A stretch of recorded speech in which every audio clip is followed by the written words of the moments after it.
I am a 28 years old male, my partner, woman 34 years old, and I have been together for 5 years. She has a daughter, she's 8, from a previous relationship. Right off the bat, it was made known I had fertility issues and likely wouldn't ever be able to father a child.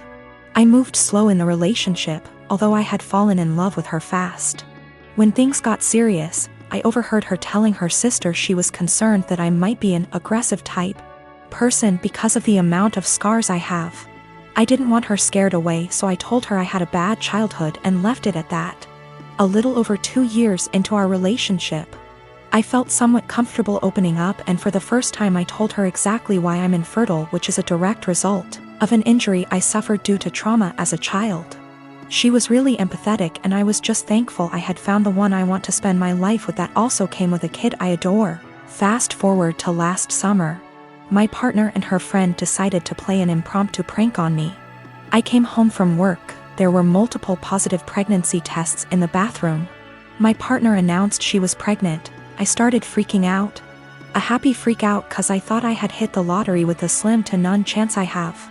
They both started laughing. The tests were from the friend and not my partner. I was pretty much devastated and felt really let down that my partner would actually pull a prank like that. At first she was shocked by my reaction and said, "I thought you'd know it was a joke considering your circumstances." She ended up apologizing after realizing how hurt I was. 3 weeks ago she arranged a huge dinner with her entire family at our house. She had us play this stupid mystery game and ultimately announced to everyone she's pregnant. Her mother and sisters were deliriously happy. Immediately I got pissed thinking this was yet another prank, so I showed absolutely no emotions, which everyone caught on to. I said to my partner, "Either you're just mentally disturbed or you're cheating." That's pretty much when all hell broke loose. My partner's POV is that she was sincerely apologetic about the prank, and I should know her well enough to not think she'd ever pull that stunt again. She's also livid at me for ruining the announcement, embarrassing her in front of her entire family, causing them to think I'm a horrible person, and then finally insinuating that she's a cheater. I still stand by my claim that had she never pranked me, my reaction would have been different. I do find it odd she decided to tell me along with her family. Things would have likely went over better had she told me first, and then we announced it together. But I'm starting to think I acted immaturely causing scene in front of her family, and I think that's maybe where I'm wrong. I met Jane through Joe's girlfriend at her birthday party last year. At first Jane was fun to talk to, but not even an hour later Jane was really into me and tried really badly to hit on me during the party, which pretty much ruined my time there as the feeling was not mutual in the slightest bit. Also at the time I was already with someone, so the first impression I got from Jane was that she was clingy, annoying, and just wouldn't stop bothering me. Unfortunately for me, she became part of my larger friend group because she is part of Joe's girlfriend's friend group. That is a mouthful, sheesh. And because me and Joe hang out a lot and I am also friends with his girlfriend, I pretty much run into her at minimum twice a month. So first time Jane asked me out was a month after that party. I informed her I was with someone and not interested. She tried again 2 months later when I broke up with my then girlfriend. Again I declined her advances and told her I was not interested. I got into a new relationship not long after, but unfortunately she and I broke up about 2 months ago. Since then, as you might have anticipated, Jane has asked me out again. I said no again. Well, that brings us to this week. Everything has been opening up here, and Joe had been trying to fix me up with a friend of his girlfriend and would not tell me who. He is well aware of me having rejected Jane multiple times and the fact I am not interested in her. He knows this in detail. After a lot of what he calls convincing and I call whining, I had no interest in dating anytime soon. I relented and decided to agree to this double date idea of his. We agree on meeting at Joe's apartment, and lo and behold, Joe, his girlfriend, and Jane are occupying the dinner table, obviously intending for my date to be Jane. I honestly just got so goddamn angry that I couldn't even get a single word out, turned around and left. I have been bombarded with texts and calls about how much of a douche I am and how terribly I hurt Jane and so on, and I am just like, I literally rejected her like 3 times. I am not interested in her. You knew that. Your girlfriend knew that. Our entire friend group has a running joke about obsessive Jane FFS, so literally everyone knows it. I have this vegan coworker, we'll call her Vegan, who is very active on FB and in the office about being vegan and how cruel farming is and everything. Each to their own. I don't necessarily disagree with her views on animal cruelty, but here's the thing, I'm a hunter. Not a trophy hunter, but I do shoot feral pigs, rabbits, ducks, introduced, classified game ducks, and foxes, and I fish too. All except for the fish are classified as pests. Foxes especially kill native wildlife and farm animals, and farmers will often put you up on their property for free to hunt them. I have passed tests here, especially for identification of game ducks versus protected species, and practice ethical hunting. I.e. allow the animal to have a fair chase, no dogs or tracking devices. Practicing marksmanship and dispatching prey swiftly and humanely and not wasting the meat. None of that is obviously good enough for vegan. When she first came onto the team and told everyone she was vegan, I kept my mouth shut about my hunting. I also think she's really intolerant because she preaches to people about how going vegan will help with their various ailments, and always turns up her nose at people heating up meat in microwave. As a result, we've kind of consciously started excluding her when we get up for lunch. However, last year I started going hunting more regularly with a work friend from another department, whose uncle owns a farm where feral pigs and like are an issue, and he often swings by to have a chat about guns and bows and our next trip, and she found out I was a hunter. This isn't even at our desks, it's in the kitchen area that has tables and stuff, and we sometimes eat our lunches together. Ever since then, every conversation I've had with her, she's referred to hunting and how cruel it is. One time, I wore a leather pencil skirt to work and she had a go at me for wearing animal products. She seems to have singled me because of the fact that I go hunting. My boss has no spine, I've tried talking to him about this. But she just intimidates him and makes it seem like she's been persecuted, and he's backed down from that. She even tried to get a vegan shelf in the fridge and tried to rope in some Hindu vegetarian guys to do that, but they pointed out that they use milk and cheese and honey in their cooking. They also think she's nuts. It's gotten to the point where we go out for drinks on a Friday night at 5 and we never ask her.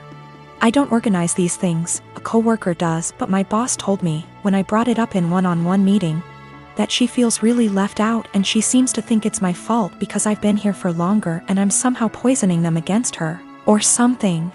I have since been conscious of this. If anyone starts conversation about vegan, I just say I don't talk to her unless it's work-related, and she's more than adequate at her job. It's actually become something of a joke or catchphrase.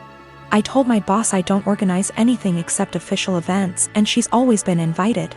If she's not invited to informal stuff, that's not even organized by me, then that's not my problem. The coworker that doesn't invite her, she managed to piss him off because he's eaten guinea pig, he's from Peru. And she asked him if he'd eaten any of his other pets. For the record, he never ate a guinea pig that was a pet, it's something they eat in Peru. Whenever she brings up hunting or anything, I just point blank ask her there was anything work-related that she wanted to talk about, and if there wasn't, I would start talking to someone else or just walk off. I have asked her multiple times to keep conversations work-related. I never start a conversation with her at all. Most of the time, she pounces when I'm in the kitchen making tea, getting water, or just stretching my legs. One time last week, a group of us were talking and she got up to join the discussion. A horrible silence fell over the group to the point where I just excused myself and went to my desk, and so did a few others. It all came to a head in our team meeting today when our boss, usually at the ends, asks if there's any positive news or celebrations outside of work people want to share, like engagements, marathons, charity appeals, etc., and vegan sarcastically asked me how many lives I'd taken last weekend. I got annoyed and said her constant badgering me about my hobbies and choice to eat meat was discriminatory and bothersome, and that unless it was work-related, she was not to engage me in conversation otherwise, and told our scribe to put that in the meeting minutes. She seemed a bit shocked by that, and my boss looked uncomfortable but said fair enough. I thought that was the end of that, but right before our boss went to close the meeting, 2 other coworkers also put their hands up and asked vegan to only engage them in work-related discussions, and that they were also uncomfortable being given non-medical health advice pertaining to their choice to consume meat and their diets. Again, boss looked uncomfortable but asked vegan to respect their wishes and closed the meeting. Vegan didn't look anyone in the eye after that but headed straight to the bathroom. My boss was trying to get one of the coworkers to see if she was okay. And I think one of them eventually checked up on her, but she was in a cubicle and asked to be left alone. She eventually came out and asked my boss to leave early, which she did. I feel awful now. She embarrassed me in front of my team with the lives taken comment, so I pushed back, but I am caught between not wanting her to miserable and not wanting anything to do with her at all. A few of my coworkers and I ended up in a proactive conference call after this with HR, who basically said that always been subjected to unwanted advice and jabs about eating meat was not okay. But some mediation was in order to cut the tension in the workplace. The HR rep then called my boss, who explained what happened in the team meeting and complaints that we'd made one-on-one etc. But then he went into a meeting room and didn't hear the rest of discussion. I don't know what to do, assuming she comes into work tomorrow, or if I should even talk to her at all. My brother-in-law has always been a bit of a ruckus. Just a very jolly guy, used to be a hard-partied when I first knew him, but not so much now. I mean, he still likes to drink and he smokes weed, but nothing compared to how he used to be. He stays in the basement apartment, which is a full apartment, separate from ours, with a kitchen and bathroom etc. In our house ever since he lost his apartment. He has never really been able to keep a good job, no college education, and also ADHD. And we live in NYC, so affording rent is impossibly hard lately. This was supposed to be a temporary thing for him, out of desperation because he lost his apartment. I should say that he has gone through multiple phases of depression from just living hard much of his life. I remember seeing him when he was in his 20s and he was just a damn mess. Living in shit apartments and working shit jobs, and I remember he was super depressed, like, you know, that kind of depressed. For a bit around a decade ago because of how awful his life was. And it was awful. I won't sugarcoat it. He was getting mugged in his area constantly. His apartment was horribly small and he worked horribly long hours. His ex-wife was awful to him and cheated on him. But in the past 2 months that he has been here, he's been an absolute joy. To both me and my wife and also our kids. We all love him so much. He clearly loves the basement, it's even bigger than his old apartment, and just in general it's in a much better location. He has said, multiple times, how much he loves it at our place. He also is just a great guy to have around. He is a blast with our kids and he always cooks food for us and is just a general great, funny, charismatic guy. He got a new job, working 60 hours a week at a shit job. And now he wants to move out to his friend's place all the way in Coney Island, where he would be spending half of his paycheck on rent. At first, we were like, okay, well, this was our agreement, he was eventually gonna leave. But then we kinda had a family meeting and realized, hey, we want him here. I don't even care if he pays nothing in rent, he's great to have around. Just to be clear though, we did tell him he would have to pay something a month, a number we haven't decided yet. When we told him this, he kind of thought it was a joke, but then he agreed. He was very happy about it, and we were too, and we were kind of thinking like, he's a member of our house now, you know? But then he changed his mind suddenly, and was saying how he doesn't want to be a freeloader and that he thinks we are just allowing him to stay because we feel bad for him. He really will not listen to us at all when we say that we actually want him to stay. Even our kids, teens, have tried getting him to stay and he just won't accept it. Every time we bring it up to him, he sort of does this pity thing where he's like, come on, I know you think I'm a loser.